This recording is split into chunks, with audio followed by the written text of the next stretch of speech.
नमस्कार, स्वागत है आपका आज तक पर। आपके साथ मैं हूं मीनाक्षी खंडवाल। बिहार में कल दूसरे दौर की वोटिंग होने वाली है और उससे पहले चुनावी फिजाओं में आरोपों का वार और वादों की भरमार गूंज उसकी सुनाई दे रही है।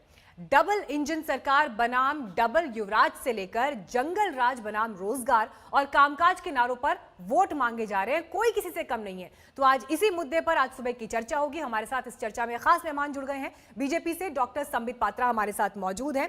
प्रेमचंद मिश्रा कांग्रेस पार्टी से हमारे साथ जुड़ गए हैं। डॉक्टर नवल किशोर आरजेडी से हमारे साथ हैं और राजीव रंजन जी जेडीयू से हमारे साथ जुड़ गए हैं। आप सभी का बहुत बहुत स्वागत है। चर्चा की शुरुआत करते हैं, लेकिन उससे पहले ये रिपोर्ट देखिए। रहुआ लोगन के हमार प्रणाम।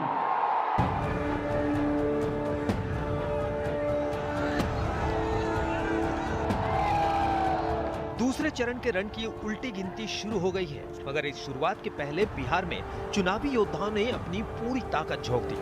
खुद प्रधानमंत्री नरेंद्र मोदी ने बिहार में 4 रैलियां की। चारों जगह प्रधानमंत्री नरेंद्र मोदी के निशाने पर लालू के समय का जंगल राज रहा। जंगल राज वालों ने बिहार में भ्रष्टाचार को हर मंत्रालय, हर विभाग, हर जगह परिवार को भी पहुंचाया, पाप को भी पहुंचाया, भ्रष्टाचार को भी पहुंचाया। प्रधानमंत्री नरेंद्र मोदी ने मोतिहारी में उस दौर के शासन की तुलना लकड़सुंभा से की।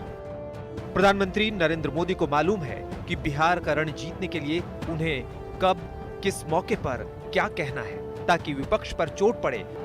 3-4 साल पहले जब उत्तर प्रदेश में चुनाव हुआ था, तो वहां भी ऐसे डबल युवराज बस के ऊपर चढ़ के काली जैकेट पहन के गांव गांव हाथ हिला रहे थे और उत्तर प्रदेश की जनता ये डबल युवराज को वहां पहचान गई थी, उनको घर लौटा दिया।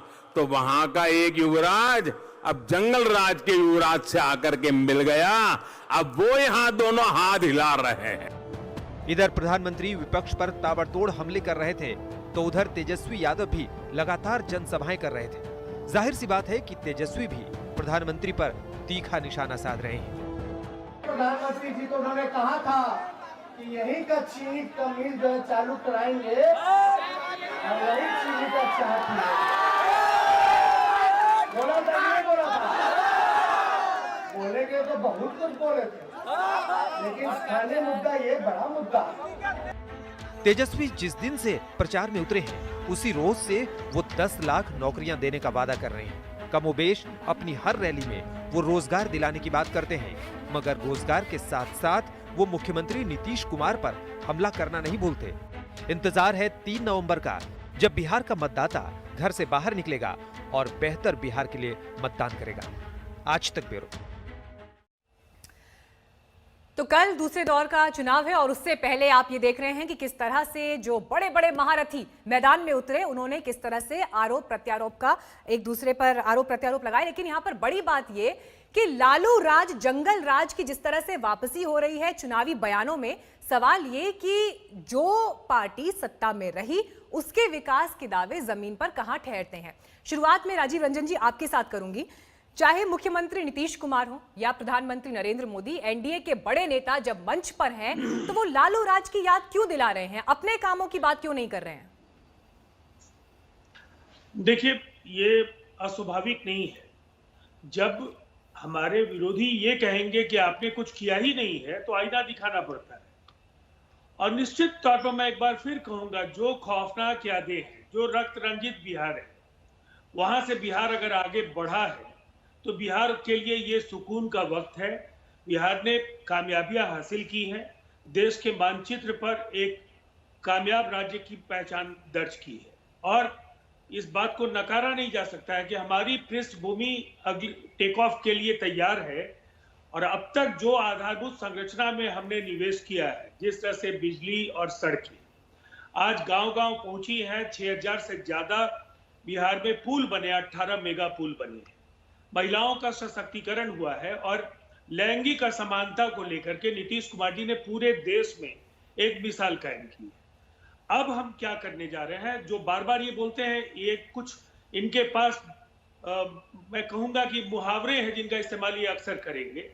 सुई का कारखाना नहीं लगा। बिहार में 1700 से ज्यादा यूनिट्स फंक्शनल हैं और रोल पर 40,000 से ज्यादा एम्प्लॉइज उसमें हाल के दिनों में काम कर रहे हैं और 1,000 से ज्यादा यूनिट्स को स्टेज 1 क्लियरेंस दिया जा चुका है।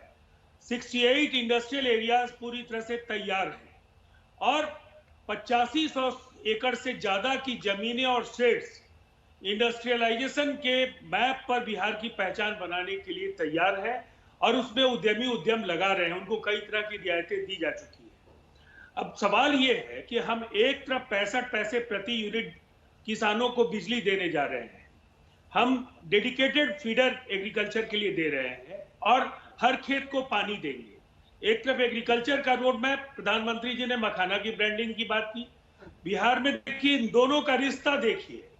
एग्रो बेस्ड इंडस्ट्रीज की बिहार में बाढ़ होगी, फूड प्रोसेसिंग इंडस्ट्रीज बड़े पैमाने पर लगने जा रहे हैं। यहाँ मिथिला पेंटिंग और भागलपुर सिल्क को पूरी दुनिया में पहुंचाए जाने की जो पृष्ठभूमि है वो तैयार है। तो ये जो आने वाला 5 वर्ष है, इन 5 वर्षों में विकसित राज्य बनाने का जो हमारा संकल्प है वो निसंदेह पूरा होगा। और कल संबित जी ने एक बात कही, मैं उससे अपनी बात खत्म करूंगा, कि जब पूरी तरह से एक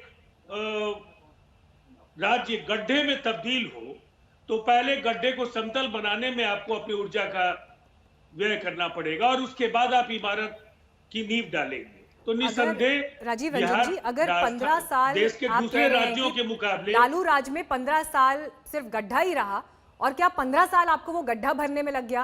क्योंकि हैरानी इस बात की हो रही है कि जिन विकास योजनाओं का आपने जिक्र किया, सुनिए राजीव रंजन जी सुनिए, जिन विकास योजनाओं का आपने जिक्र किया, हमारे रिपोर्टर्स ग्राउंड जीरो पर मौजूद हैं। रोज उन कार्यक्रमों में, उनके कार्यक्रमों में दिखाई देता है कि कहां पर कितनी मिलें बंद हैं।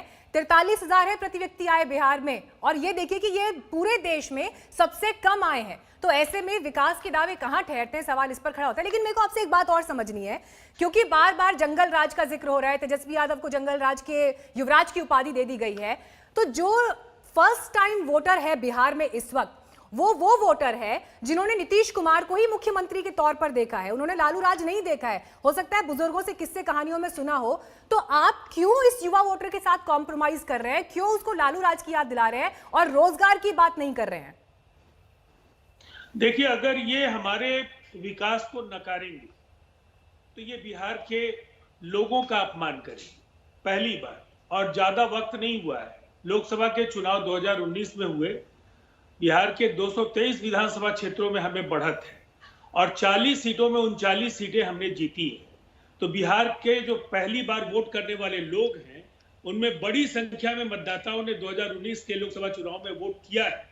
तो बिहार का जो ये बड़ा बदलाव है, इससे वो वाकिफ हैं, जो उनके माता पिता, उनके बड़े भाई और उनके परिवार के सदस्यों ने जो यातनाएं, यंत्रणाएं और जो उस दौर में जो कुछ भी बिहार को लेकर जो केंद्र का रवैया रहा है, जो 2M दर्जे का व्यवहार बिहार से होता रहा है, पंचवर्षीय योजनाओं से लेकर के सेस रॉयल्टी से लेकर के, बिहार को बराबर एक इंटरनल कॉलोनी के तौर पर कांग्रेस ने इस्तेमाल किया। और उसके बाद जो राजद की हुकूमत बनी, उन 15 वर्षों को बिहार के इतिहास के बाहर माना जाता है। नहीं, अगर ऐसा है तो फिर इतनी नाराज क्यों है नीतीश कुमार से बिहार की जनता? सवाल तो ये भी खड़ा होता है। और वो गुस्सा और वो नाराजगी तो दिखाई दे रही है सड़कों पर, जब लोग निकल रहे हैं अपने बयानों में उस बात का जिक्र कर रहे हैं। डॉक्टर नवल किशोर जिस बात का जिक्र यहाँ पर राजीव रंजन कर रहे हैं, वो तो ये कह रहे हैं कि लालू राज में जो गड्ढे हुए थे, उन गड्ढों को भरने में हमारा समय निकल गया, इसीलिए विकास की जो तस्वीर, जो दावे आप कर रहे हैं, उनमें कोई दम नहीं है।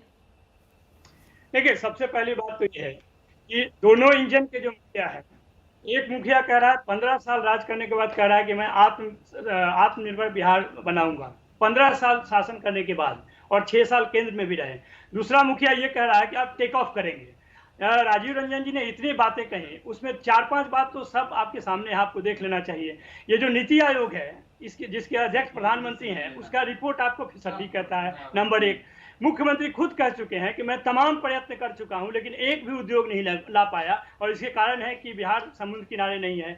उसी प्रकार से हर मुद्दे पे एनसीआरबी का डाटा कहता है कि आप पिछले 3 साल में और पिछले 15 साल पहले 2005 से भी कंपेयर करेंगे तो 300% की वृद्धि हुई अपराध में। इसके अलावा प्रधानमंत्री 2015 में 33 घोटाले की चर्चा कर चुके हैं, उसके बाद 27 घोटाले हुए हैं, टोटल 7 घोटाले हो चुके हैं। सृजन जैसा बड़ा घोटाला हुआ, मुजफ्फरपुर शेल्टर होम रेप जैसे कांड हुए जो कि सरकार के संरक्षण में ये गिरी है, वहां पर इस तरह की घटनाएं होती हैं। तो जब ये सारे कुकर्म हो रहे हैं और उसके यह कुकर्म डबल इंजन की सरकार की हो रही है। आप किसी भी रेलवे अधिकारी से पूछेंगे तो वो बताएगा आपको कि 2 इंजन की जरूरत वहीं पड़ती है जहां दोनों इंजन खराब है, और ये 15 साल का शासन तय कर चुका है कि दोनों इंजन खराब है। अब बिहार की जनता मुद्दे पे बात करना चाहती है, जिस मुद्दे को तेजस्वी यादव उठा रहे हैं। वो मुद्दा क्या है कि भाई आपने सबसे ज्यादा बेरोजगार बिहार में पैदा किया, हम रोजगार देंगे, और ये रोजगार जो देने की बात कर रहे हैं, 10 लाख रोजगार देने की बात कर रहे हैं, वो रिक्तियों ये 10 लाख का रोजगार आएगा कहां से, कैसे आएगा, कैसे जनरेट होगा? ये तो सरकारी नौकरियां हैं जो 4.5 लाख ऑलरेडी रिक्त हैं, और उसके अलावा अगर राष्ट्रीय अनुपात में देखें 5.5 लाख और है। 10 लाख जो रोजगार है वो तो बिहार में है, इसको कहीं से खोजना नहीं है। जो बात बीजेपी कह रही है उसमें कह रहे कि 15 लाख रोजगार के सृजन की संभावना तलाश करेंगे। ये 15 साल के बाद आप 15 लाख सृजन की संभावना करेंगे? आपका इतिहास क्या रहा? आपने कहा 2 करोड़ नौकरी देंगे, नहीं दिया। 15 लाख रुपया देंगे, नहीं दिया। अच्छे दिन लाएंगे, नहीं दिया। आपने क्या दिया? एक विभाजनकारी भारत दिया। उस तरह के राजनीति पे चले गए। जहां तक विकास की बात है, अब बिहार की जनता तय कर चुकी है कि परिवर्तन चाहिए, और उस नेता को स्वीकार कर चुकी है जो ये कह रहे हैं कि पहले हस्ताक्षर से पहले बैठक में उसका प्रोसेस हम शुरू करेंगे, और जितने भी समस्या है, वो चाहे कमाई का हो, सिंचाई का हो, दवाई का हो, पढ़ाई का हो, इसमें जितनी भी गड़बड़ी इन्होंने की है, केवल बिजली सड़क के नाम पे नल है तो जल नहीं है, जल है तो नल नहीं है, और कहीं पे दोनों नहीं। डॉक्टर संबित पात्रा, शिक्षा की नवल किशोर जी, आपने अपना पॉइंट रखा, मुझे संबित पात्रा के पास अब जाना है। डॉक्टर संबित पात्रा, कल के दिन की भी अगर बात करें, जब चुनाव प्रचार का आखिरी दिन था, तेजस्वी यादव ने रिकॉर्ड 19 जनसभाएं की हैं कल के दिन में। अमूमन ये कहा जाता है कि बीजेपी में जो टॉप लीडरशिप है, चाहे प्रधानमंत्री नरेंद्र मोदी हैं, गृहमंत्री अमित शाह हैं, जिस तरह से वो जमीन पर पसीना बहाते हैं, ऐसा दम किसी और पार्टी में दिखता नहीं है। लेकिन तेजस्वी यादव जो मेहनत जमीन पर करते दिखाई दे रहे हैं चुनाव प्रचार में, थोड़ी टेंशन हो रही है उससे। कल प्रधानमंत्री नरेंद्र मोदी की भी एक सभा बढ़ा दी गई, 3 सभाओं का प्लान था लेकिन एक सभा बढ़ा दी गई। देखिए मीनाक्षी जी, मैंने कल भी कहा था और आज दोहरा रहा हूं, आपके रिपोर्टर्स ग्राउंड पे हैं, आपके सर्वेयर्स ग्राउंड पे हैं, और इन सभी आंकड़ों को लेकर आपने एक ओपिनियन पोल अभी 1 हफ्ते पहले दिया था। उस ओपिनियन पोल में आपने Bharatiya Janata party, JDU, VIP और हम पार्टी की सरकार बनती हुई दिखाई, और स्पष्टता के साथ हमारी सरकार बन रही थी। और आपने कहा था ये पोल तो 10 और 17 तारीख के बीच है, अभी तो 24 तारीख से प्रधानमंत्री उतरेंगे, उसके बाद तो समीकरण और विराट हो जाएगा और बड़ा हो जाएगा। तो स्वाभाविक है जो देखिए, मीनाक्षी जी, मैं आपसे रिक्वेस्ट करूंगा कि डिबेट में जंगल राज ना हो। आप पहले आपकी बारे में वो बोले नहीं थे, प्लीज उनको बोलने दीजिए। बोलिए डॉक्टर पात्रा। देखिए मैं आपसे रिक्वेस्ट करूंगा कि डिबेट में कम से कम जंगल राज ना हो, यहाँ तो कम से कम सुशासन हो। हम लोग तो सुशासन के रूप में सुन रहे थे। ठीक है, एक-एक करके प्लीज। देखिए मैं चुप ही हो जाता हूँ। जंगल राज क्या है, जनता देखे। कोई नहीं बोला। डॉक्टर नवल किशोर, प्लीज सुन तो लीजिए ना। देखिए इसमें समय बर्बाद होता है। आपके पास मैं आऊंगी, आप प्लीज अपनी बात उस समय रखिएगा। अभी डॉक्टर पात्रा को बोलने दीजिए प्लीज। देखिए मीनाक्षी जी, मैं आपको कहना चाहता हूं, जब प्रधानमंत्री बार बार कहते हैं कि फिर से बिहार को बीमार मत बनाओ, फिर से बिहार को बीमार हमें नहीं बनाना है, तो ये कोई बीमार मतलब शारीरिक बीमारी नहीं होती है। ये जो बीमारू राज्य होते थे उसका फुल फॉर्म होता था। बीमारू मतलब बी और आई से बिहार, एम और ए से मध्य प्रदेश, उसके बाद राजस्थान और यू से उत्तर प्रदेश। ये राज्य बीमारू थे क्योंकि इनकी प्रति व्यय जो प्रति व्यक्ति जो पर कैपिटा इनकम होता था और जो इनकी जीडीपी होती थी, जो गरीबी होती थी, वो बहुत भीषण थी। इन चारों राज्य में किसने बीमारी हटाई? इन चारों राज्य में जब भाजपा की सरकार आई और जब एनडीए की सरकार आई, तब जाके बीमार हटा है। ये बीमारू टैग इनसे हटा है। तो एक इतिहास है हमारा, और इस इतिहास को हमने फलसफे के रूप में नीचे उतारा है। दूसरी बात है, यहाँ पर कहा गया कि आपने कहा मीनाक्षी जी कि बिहार में 43,000 पर व्यक्ति आए हैं, मतलब पर कैपिटा इनकम है, ये देश में सबसे न्यूनतम है।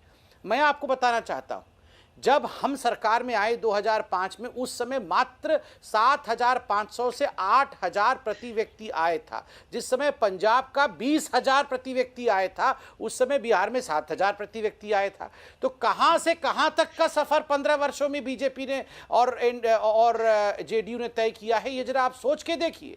8,000 और 7,000 से 45,000 तक, ये कोई साधारण सफर नहीं है जिसको हम कह दें बार बार, गड्ढा भरना होगा। तीसरी बात यहां पर की गई जंगल राज और घोटाले की।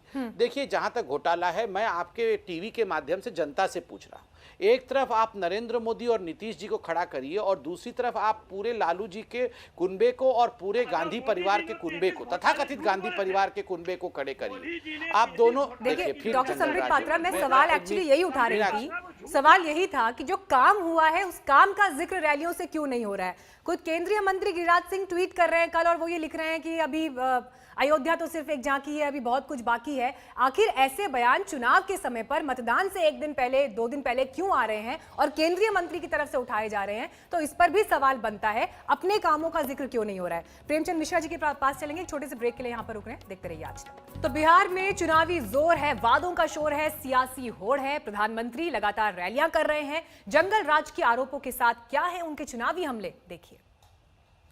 जहां जहां ये परिवार वाले सरकारों में बैठे, करते क्या है, अगर 3 बेटे हैं तो उसको कहते हैं 5 जिले तेरा, ये 5 जिले तेरे, ये 5 जिले तेरे, जाओ मौज करो, ऐसे ही बांट देते हैं जैसे पर्सनल प्रॉपर्टी हो। राज्यसभा भेजो तो उन्हीं परिवार के, असेंबली में भेजो तो एक ही परिवार, तो फिर आपके बच्चे कहां जाएंगे? ये वो लोग हैं जो देश के वीर जवानों के बलिदान में भी अपना फायदा देखने लगते हैं। अभी 2-3 दिन पहले हमारे पड़ोसी देश ने पुलवामा हमले की सच्चाई को स्वीकार किया है। इस सच्चाई ने उन लोगों के चेहरे से नकाब भी उतार दिया है। भाइयों बहनों, क्या बिहार को फिर से बीमार होने देना है? बिहार को फिर से बीमार होने देना है? 15 साल पहले जिस कारणों से बिहार बर्बाद हुआ, बीमार हुआ, क्या दोबारा वो गलती हम कर सकते हैं क्या? तो तेजस्वी यादव का नाम लेकर प्रधानमंत्री, उनकी पार्टी का नाम लेकर प्रधानमंत्री यहां पर लालू राज की भी याद दिला रहे थे, लेकिन बड़ा सवाल बना हुआ जिसे लेकर हम चर्चा लगातार कर रहे हैं। डॉक्टर संबित पात्रा, ये जो भय दिखाया जा रहा है लालू राज का, मैं उससे आगे की बात बिहार बीजेपी के पर्सपेक्टिव में आपसे पूछना चाहूंगी। आपकी लोकल लीडरशिप कहां है? आपके पास कोई मुख्यमंत्री का चेहरा यहां पर नहीं था। सुशील मोदी के अलावा कोई दूसरा नेता शिखर पर बिहार में पहुंच नहीं पाया। जो दूसरे और तीसरे पायदान पर खड़े नेता थे उन्होंने तो बगावत कर दी। 70 से ज्यादा नेता हैं बीजेपी के ऐसे जो बागी होकर बाहर चले गए हैं। और आपकी पार्टी के रामेश्वर चौरसिया थे, पहली लिस्ट निकलने के बाद इन्होंने बगावत कर दी थी और आरोप यह लगाया था कि नीतीश कुमार के पास बीजेपी को गिरवी रख दिया गया है। देखिए, जहां तक ये कहना कि भारतीय जनता पार्टी का सीएम चेहरा कहां है, ये तो हम डे 1 से स्पष्टतः कह रहे हैं कि हम तो नीतीश जी की अगुवाई में चुनाव लड़ रहे हैं। जहां तक एनडीए का सवाल है, नीतीश जी ही इसके बिहार में मुखिया हैं और नीतीश जी ही सीएम फेस हैं। तो क्या आपको लगता है कि एक दूसरा सीएम फेस होकर पार्टी के अंदर, एनडीए के अंदर कलह और द्वंद्व की स्थिति होनी चाहिए? कदाचित नहीं होनी चाहिए।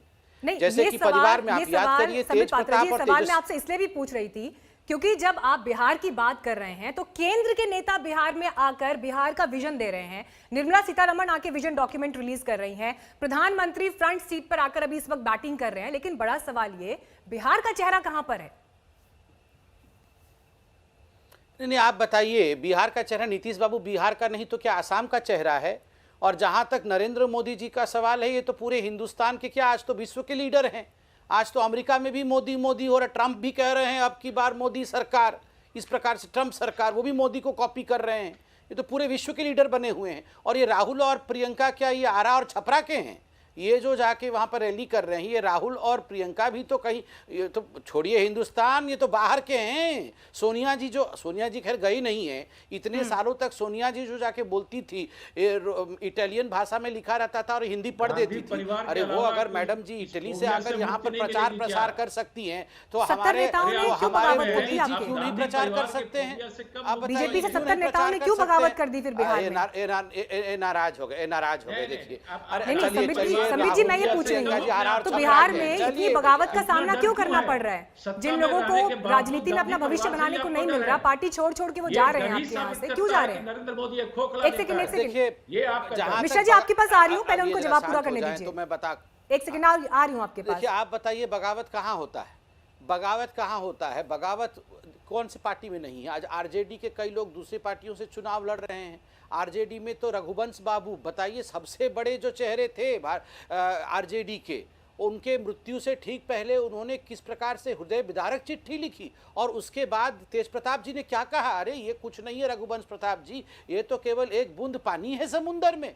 वो होता है बगावत। ये तो जीत की इच्छा और महत्वाकांक्षा के कारण टिकट नहीं। चलिए, डॉक्टर पात्रा यहाँ पर कह रहे हैं बागी सब जगह है। प्रेमचंद मिश्रा जी, आइए चर्चा में। प्रेमचंद मिश्रा जी, मुझे ये बताइए, आप कांग्रेस पार्टी कहाँ खड़ी है? ऐसा लग रहा है कि 70 सीटें भी ज्यादा मिल गई हैं, और ये सवाल इसलिए, ये सवाल प्रेमचंद मिश्रा जी इसलिए उठ रहा है क्योंकि उत्तर प्रदेश में आप चुनाव लड़ते हैं तो आपको अखिलेश यादव की जरूरत पड़ती है, बंगाल में आपको किसी और का सपोर्ट चाहिए होता है, बिहार में आप तेजस्वी यादव के साथ चुनाव लड़ते हैं। कांग्रेस पार्टी इंडिविजुअली कहाँ पर है? ये आधे दिल से लड़ाई क्यों हो रही है? मीनाक्षी जी, बीजेपी कहाँ खड़ी है? बीजेपी भी तो नीतीश कुमार की पीछे लगू है, बीजेपी भी तो अकाली दल से की पीछे लगू है, बीजेपी भी तो कई राज्यों में गठबंधन करके चुनाव लड़ती है। 2014 से ही बैठ गए हैं। गठबंधन एक पॉलिटिकल कंपल्सन है, हर पार्टी के लिए कंपल्सन है, और बिहार की जनता को एक वायबल अल्टरनेटिव देना। देश की सबसे पुरानी पार्टी अपने बूते चुनाव ही नहीं लड़ पा रही है। देश की सबसे पुरानी पार्टी अपने बूते चुनाव नहीं लड़ पा रही। अपने बलबूते बीजेपी का बिहार में चुनाव लड़ पाई? बताइए, बीजेपी के पास क्या 243 कैंडिडेट भी हैं क्या? वो नीतीश बाबू कर रहे हैं। फैक्ट बिहार में यह है मीनाक्षी कि बिहार एनडीए में जो भीतरघात है, एलजेपी के पीछे किसका हाथ है? चिराग को नीतीश कुमार के पीछे लगाया है, जेडीयू कैंडिडेट के खिलाफ कैंडिडेट खड़ा कर दिया है, बीजेपी के सारे रिबेल एलजेपी से चुनाव लड़ रहे हैं। इनफैक्ट बिहार में जो एनडीए में भीतरघात है, यह भीतरघात भाजपा प्रायोजित भीतरघात है। बीजेपी सरकार बनाने के लिए चुनाव बिहार में नहीं लड़ रही है, बीजेपी नीतीश कुमार को निपटाने के लिए चुनाव लड़ रही है। अभी नीतीश का नाम ले रहे हैं, 5 तारीख को प्रचार खत्म हो रहा है। देखिए बीजेपी वाले क्या बोलते हैं, सबसे पहले नीतीश कुमार के गिरवा में हाथ डालेंगे। इनके पास अपना कुछ है नहीं, या तो पाकिस्तान का नाम लेंगे, आतंकवाद का नाम लेंगे, हर चीज में कभी जिन्ना का नाम लेते हैं, और इनके नेता आडवाणी जिन्ना के बाजार पे जाके माथा टेकते हैं। क्या बात करेंगे ये लोग? इन लोगों ने डॉक्टर नवल किशोर जी, क्या वाकई तेजस्वी यादव की रैलियों को, उनके प्रचार को जिस तरह का रिस्पांस मिल रहा है, वाकई लग रहा है कि 70 सीटें कांग्रेस को ज्यादा दे दी? नहीं, बिल्कुल नहीं। देखिए, ये महागठबंधन जो है, उसमें जितने भी दल हैं वो कभी भाजपा में नहीं जा सकते हैं, और यही इस गठबंधन की ताकत है। एक बार हम लोगों ने नीतीश कुमार पर विश्वास किया, जो कि झूठे और खोखले राजनीति करते हैं, और विश्व की विशाल पार्टी उन्हीं पे निर्भर है। इससे पता चलता है कि झूठ और फरेब का कितना गहरा रिश्ता है। और ये दोनों झूठे जो नेता है, एक सुशील कुमार मोदी और दूसरे नीतीश कुमार, वो 2005 से कोई विधानसभा चुनाव नहीं लड़े हैं। वो इतना डरते हैं कि लोग के सामने जाते भी नहीं है, क्योंकि जब भी लोग के सामने जाते हैं उनको पत्थर मिलती है, काले झंडे मिलते हैं। आप देखिए, नीतीश कुमार को नंदनगांव गए बक्सर में, वहां उनको मिला, सुपौल में काले झंडे मिले, वो बाहर घूमना भी बंद कर दिया है। अभी जितने भी भाषण में जा रहे हैं वो मानसिक रूप से परेशान है, उनकी भाषा पर कोई नियंत्रण नहीं है। जब लोग कहते हैं कि आपको हम लोग स्वीकार नहीं करेंगे, तो उनको डांटते हैं और उनको नाराजगी उनके प्रति दिखाई दे रही है। लेकिन लोकतंत्र में नाराजगी और विरोध की भी अपनी जगह है। राजीव रंजन जी, यहाँ पर सवाल बड़ा है, और ये सवाल मैं आपके पास इसलिए लेकर आ रही हूं। बीते 15 साल में नीतीश कुमार ने बिहार में शासन किया। अफसरों के साथ मिलकर शासन चलाना एक बात होती है, लेकिन जेडीयू पार्टी का जो तंत्र विकसित होना चाहिए था, वो क्यों एब्सेंट है? वो क्यों खत्म होता दिखाई दे रहा है? हम देखते हैं कि जिस तरह से उत्तर प्रदेश में क्षेत्रीय पार्टी एक्टिव है, बंगाल में ममता एक्टिव है, साउथ में जगन रेड्डी दिखाई देते हैं, ऐसा एक व्यक्तित्व, ऐसा पार्टी का एक पूरा कैरेक्टर क्यों डेवलप नहीं कर पाए नीतीश कुमार? देखिए, जितने लोगों का नाम ले रही हैं, जितने लोगों का नाम ले रही हैं मीनाक्षी जी, उनसे तो 1000 गुना बड़े नेता नीतीश कुमार जी।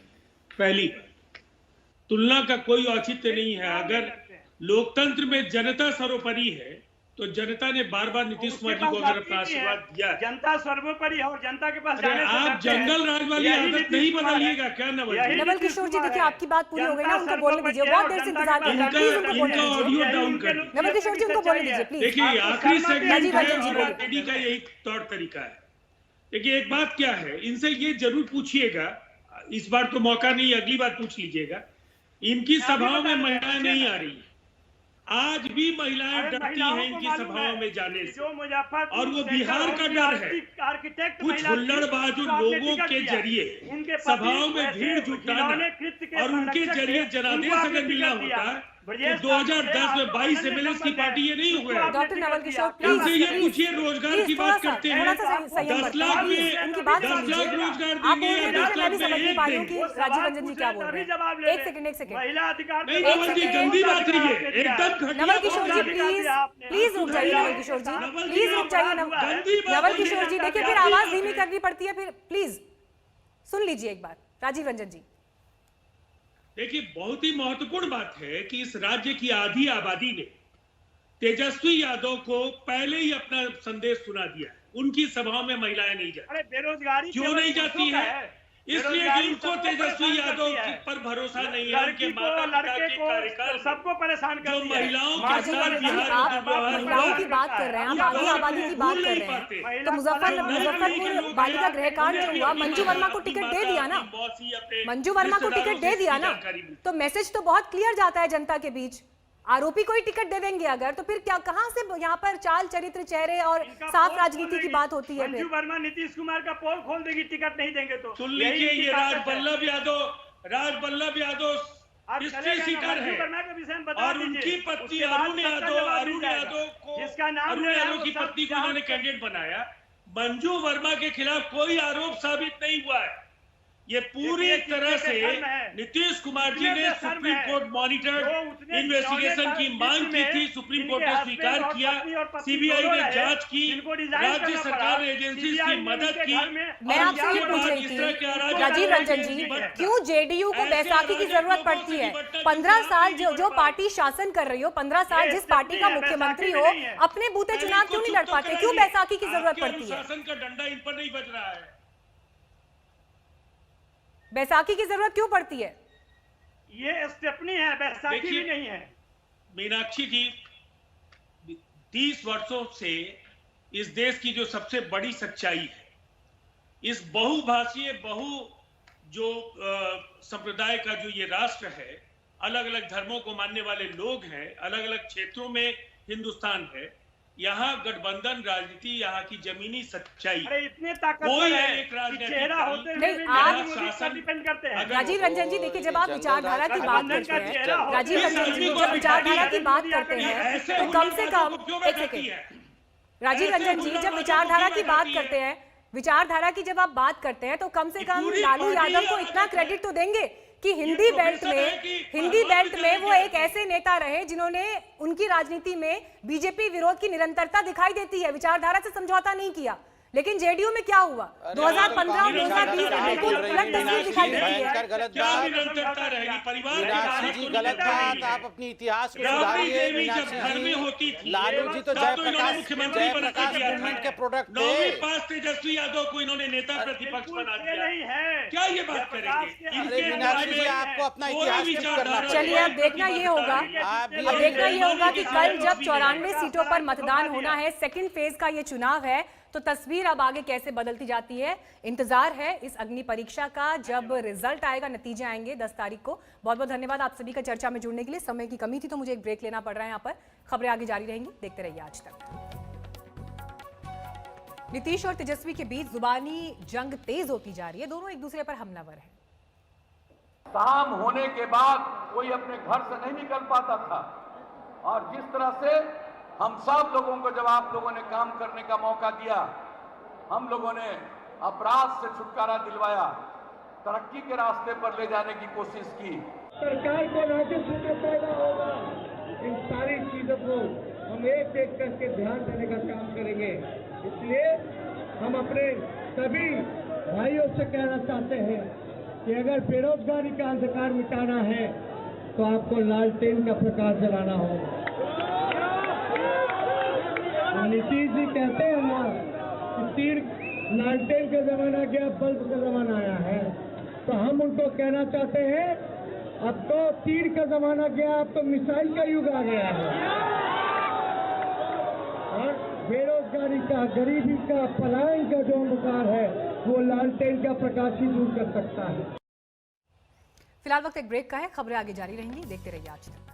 नमस्कार, मैं हूं अंजना ओम कश्यप। हमें उम्मीद है ये वीडियो आपको पसंद आया होगा। लेटेस्ट खबरों के लिए यूं ही देखते रहिए आज तक और इस वीडियो के पसंद आने पर लाइक, शेयर एंड सब्सक्राइब करना ना भूलें।